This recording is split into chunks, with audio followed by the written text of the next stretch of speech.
and welcome back to another episode of Hospitality Time with Cheska. For today's episode, this will be a different one since hindi ito travel related, pero this is food related, and today we are going to make some kimchi. Let's go! Ingredients.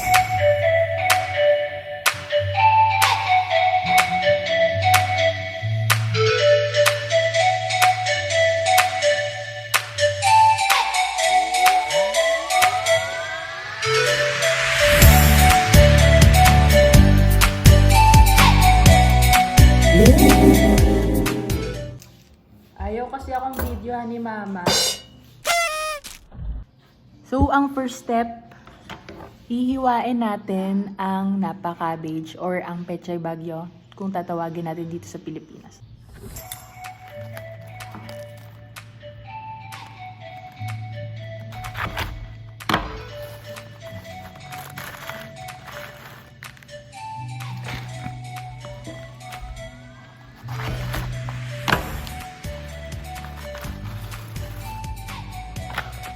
So you'll have something like this. Okay, next na gagawin natin, huhugasan na natin ng mga pechay bagyo.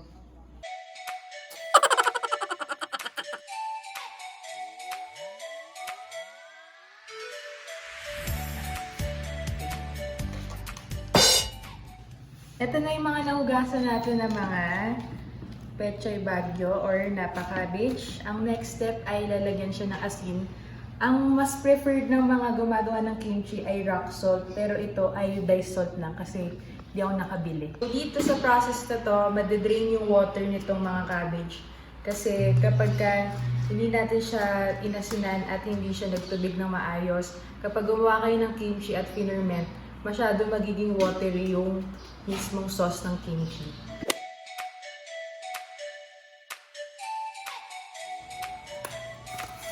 Dito, kailangan natin ng madaming asin kasi per leaf natin inaasinan. Kailangan madami ang mailagay.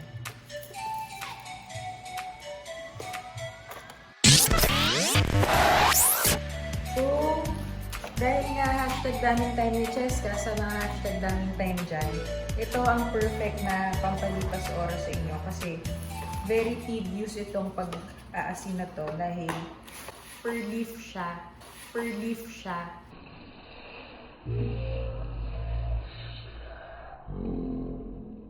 So habang hinihintay natin tong madrain ng water, pero matagal-tagal ito. So dapat every 30 minutes iniikot siya. Mananotice nyo na pag iniikot-ikot siya, padami ng padami yung water. So habang hinihintay natin to, maghiwa muna tayo ng veggies.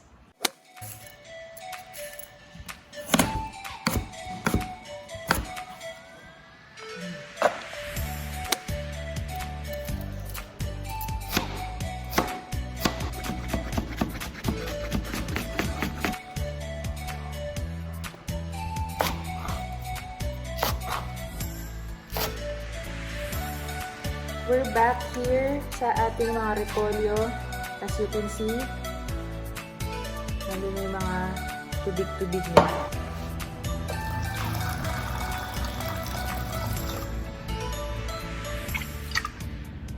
Alright, so here we have 2.5 cups of water.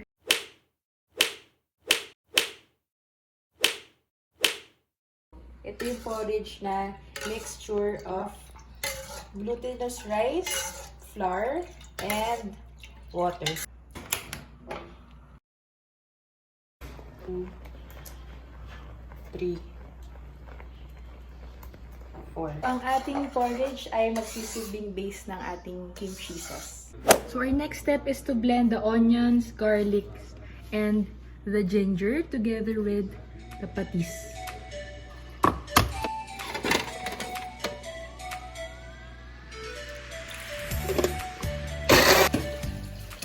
Alright guys, sariling sikap na to sa pag-video. Ang next part ng video natin ay ilalagay na natin ang porridge at imimix na natin ang ingredients.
Nakakapagod din palang gumawa ng kimchi. So, ito ako ngayon.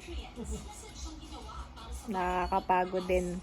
So, parang madali lang siya. Pero feeling ko kapag nasanay kayo, baka maning-mani na to.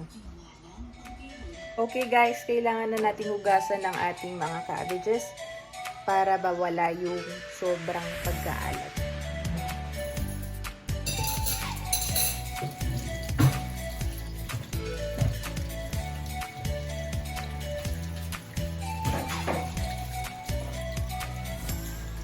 It's time to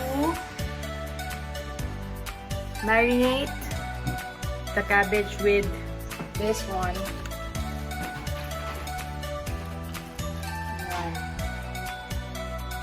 This is a really good paste. Not bad for a first timer.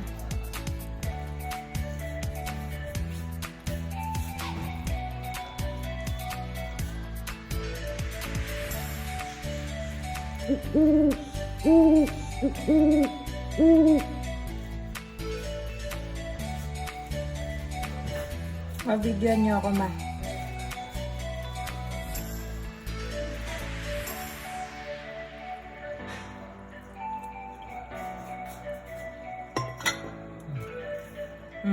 Look how good it is. Okay, guys. Look! I'm so proud of myself! So, ito na yung mga natirang mga leaves na natanggal. So, kakainin na natin to in a bit. Yeah!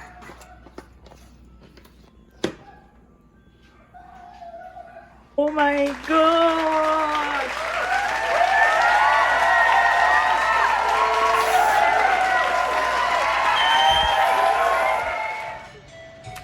Titikman na natin.